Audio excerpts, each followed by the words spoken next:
امریکہ میں new York میں میں خطاب کر رہا تھا، اور جب خطاب ختم ہوا تو سوال و جواب کی نشست ہوئی، کویسچن آنسرز کا ایک سیشن تھا۔ اس میں ایک شخص نے کھڑے ہو کے سوال کیا، جولائی اگست کا مہینہ تھا۔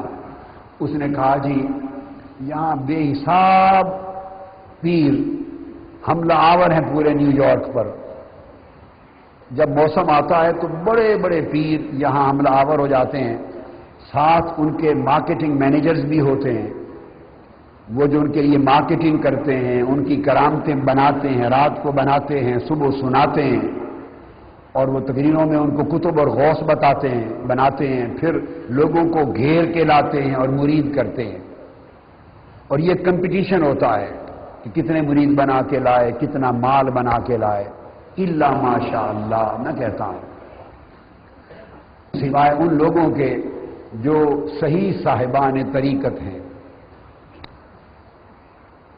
زمانہ کبھی اہل اللہ سے خالی نہیں ہوتا، مگر وہ آٹے میں نمک سے بھی کمتر ہوتے ہیں، بقایا تو آٹا ہوتا ہے۔ جیسے آپ آٹا گوندھتے ہیں نا روٹی پکانے کے لیے، تو 8 10 12 افراد کی فیملی ہو تو آٹا کتنا ڈالتے ہیں بولیے، اور نمک کتنا ڈالتے ہیں؟ بس جتنا نمک ڈالتے ہیں اس سے کم اہل صدق و صفا ہوتے ہیں، اور جتنا آٹا ہوتا ہے وہ اہل دنیا ہوتے ہیں جو تصوف کے نام پر، دین کے نام پر، شریعت کے نام پر کماتے ہیں، اہل دنیا ہوتے ہیں۔ تو انہوں نے پوچھا کہ یہاں کمپٹیشن ہے، سارے کہتے ہیں یہ پیر کامل ہے، یہ کامل ہے، اس کا ہمارے پیر کا مرید بن، ہمارے پیر کا مرید بن۔ تو ایک کمپٹیشن ہے، آپ ہمیں پیر کامل کی پہچان بتائیں کہ پیر کامل کون ہوتا ہے۔ مجھے سوال کیا، میں نے انہیں کہا بھئی میں تو ابھی میرا حال تو یہ ہے کہ میں تو ابھی مرید بھی ناقص ہوں، میں کیا پہچان بتاؤں گا؟ پیر تو پیر ہوتا ہے، میں تو ابھی مرید بننے کے بھی صحیح لائق نہیں ہوا، میں ناکارہ ہوں، مگر جو کاملوں سے سنا اور پڑھا اور سمجھا ہے وہ بتا دیتا ہوں کاملوں سے، کہ پیر کامل کی پہچان یہ ہے جسے مریدوں کی تلاش نہ ہو۔ پیر کامل کی پہچان یہ ہے جسے مریدوں کی تلاش نہ ہو، اور جو بیچارہ خود مریدوں کی تلاش میں مارا پھرتا ہے وہ تو مریدوں کا مرید ہے۔ جو مریدوں کی تلاش میں دنیا میں مارا پھرتا ہے وہ تو ابھی خود مریدوں کا مرید ہے۔ مرید کا معنی ہے ارادہ کرنے والا، مرید کا معنی ہے ماشاءاللہ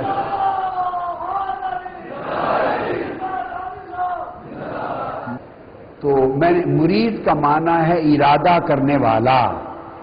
حضور سیدنا غوث العظم رضی اللہ تعالیٰ عنہ نے فرمایا، یہ چونکہ 10 خطابات جتنے ہیں، نشستیں، خطابات تو کئی ہیں مگر 10 نشستیں، چونکہ یہ ہیں تعلیمات تصوف اور اصلاح احوال کے موضوع پر، تعلیمات تصوف اور اصلاح احوال، اور درس ہو رہا ہے امام ابو عبد الرحمن السلمی کی طبقات و صوفیہ کا، اس لیے تمام چیزیں اس سے ریلیونٹ سمجھا رہا ہوں اور سمجھاتا رہوں گا۔ تو سیدنا غوث العظم رضی اللہ تعالیٰ عنہ نے غنیۃ الطالبین میں فرمایا، مرید کی تعریف کسی نے پوچھی کیا ہے، فرمایا جو اللہ کا ارادہ کرے۔ مرید کی تعریف کیا ہے؟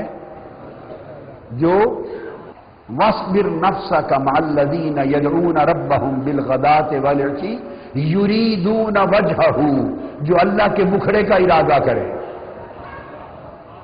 جو دیدار الہی کا ارادہ کریں، اور جنہیں رب کے دیدار کے سوا کوئی شے مقصود نہ ہو۔ مرید خالص وہ ہے کہ دنیا تو دنیا ہے، دنیا دنی سے ہے، اور یہ تو اس کا معنی ہی گھٹیا شے ہے۔ دنیا کا معنی کیا ہے؟ گھٹیا۔ اور آخرت کا معنی ہے جو بعد میں آئے گی. سو مرید وہ ہے جو نہ گٹیا کو چاہے نہ بعد والی کو چاہے، نہ دنیا کا طالب ہو اور نہ آخرت کی منزلوں اور رتبوں کا طالب ہو، تو پھر کس شے کا طالب ہو؟ یریدون وجہہ، رب کے مکھڑے کا طالب ہو. اس کی خواہش، اس کی طلب فقط مولا کے دیدار کی رہے، اللہ کی رضا کی رہے، اور اس لیے اللہ کی اطاعت کرے. حضرت رابعہ بصری سے پوچھئے مرید کون ہے؟ ایک روز انہوں نے ہاتھ میں پانی کا برتن اٹھا لیا، ایک ہاتھ میں آگ اٹھا لی. ان کے اوپر ایک حالت وجد تھی، ایک کیف تھا، ایک سرور تھا، ایک مستی تھی، بے خودی کا حال تھا. اور کسی نے پوچھا کہ بی بی جان، آپ ایک ہاتھ میں آگ اور ایک ہاتھ میں پانی لے کے جا رہی ہیں، کیا ارادہ ہے؟ فرمانے لگی، ارادہ یہ ہے، چاہتی ہوں کہ جو لوگ دوزخ کی آگ سے ڈر کر اللہ کی عبادت کرتے ہیں، میں پانی سے آگ کو بجھا دوں تاکہ کوئی دوزخ کی خاطر مولا کی عبادت نہ کرے. اور جو لوگ جنت کے لالچ میں عبادت کرتے ہیں، چاہتی ہوں کہ جنت کو جلا دوں تاکہ کوئی جنت کے لالچ میں رب کی عبادت نہ کرے. نہ جنت رہے نہ دوزخ، جو سجدہ ریز ہو یار کے لیے سجدہ ریز ہو، جو عبادت کرے مولا کے لیے عبادت کرے.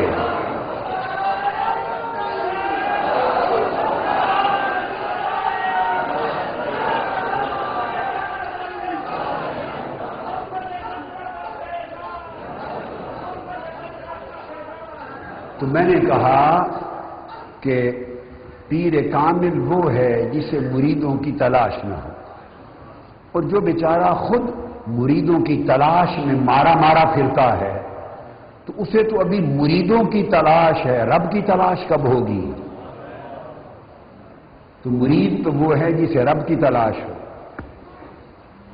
جو کامل لوگ تھے، 1000 کتابیں تصوف کی اٹھا کے دیکھ لیں، یہ میری بات نہیں، 1000 کتاب بھی اگر ہاتھ میں تصوف کی آئے اٹھا کے دیکھ لیں.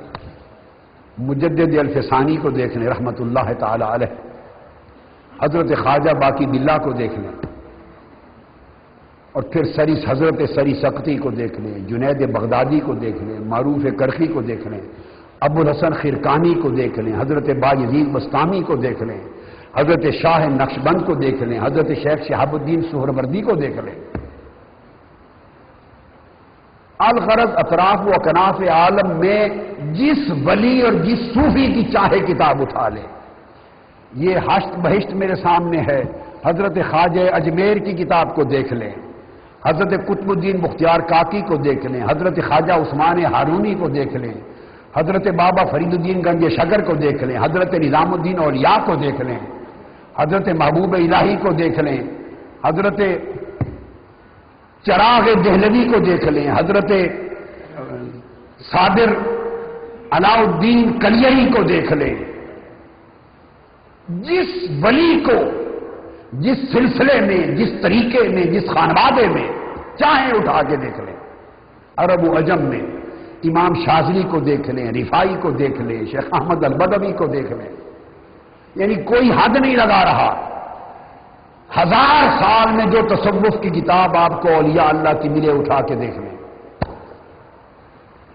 اور کسی ایک کتاب میں کسی ولی کا عمل دکھا دیں کہ اسے کبھی زندگی میں مریدوں کی تلاش ہوئی ہو، زندگی میں اس نے یہ عمل ہی کیا ہو کہ مریدوں کی تلاش میں نکلے اور مرید بنائے کہ میں نے مرید بنانے ہیں. لوگ طویل سفر کر کر کے ان کی تلاش میں جاتے اور ارادت پاتے اور مرید بنتے، وہ مریدوں کی تلاش میں نہ جاتے. وہ مرید ہونے کے لیے جاتے تھے، مرید بنانے کے لیے نہیں جاتے تھے.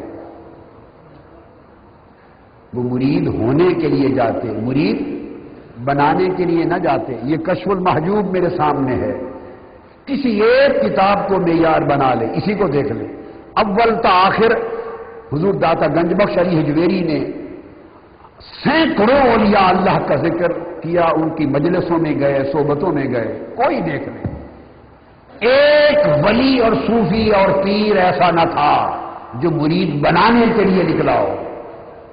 جو نکلا مرید ہونے کے لیے نکلا، کہ کوئی رب سے ملا دے، کوئی ارادہ حق عطا کر دے، کوئی انس باللہ عطا کر دے، کوئی رب کی معرفت عطا کر دے، کوئی سوجھ بوجھ دے دے، جو وصال اللہ کا طریق بتا دے، جو خدا کی قربت کا کوئی طریقہ سکھا دے، جو خدا کے دیدار کا کوئی سلیقہ سکھا دے، کوئی خدا کے منانے کا حال بتا دے، کوئی اس راستے پر چلا دے. وہ اس لیے نکلتے تھے. اب زمانہ بدل گیا، چونکہ ہر شے کاروبار ہو گئی. دین کے نام پہ بھی کاروبار، تبلیغ کے نام پہ کاروبار، سپیری مریدی کے نام پر کاروبار، گدی نشینی کے نام پر کاروبار، تقوی فتویٰ علم دین مولویت کے نام پر کاروبار. حکمران خدام ہوتے تھے، وہ کاروبار، وہ لٹیرے ہو گئے، لیڈر لٹیرے ہو گئے، جھوٹے ہو گئے، بے ایمان ہو گئے. حکمرانی پر کاروبار، سیاست پر کاروبار، حاکم کاروبار میں، محکوم کاروبار میں، عالم کاروبار میں، معلوم کاروبار میں، طالب کاروبار میں، مطلوب کاروبار میں. یہ زوال دنیا ہے. تو حضرت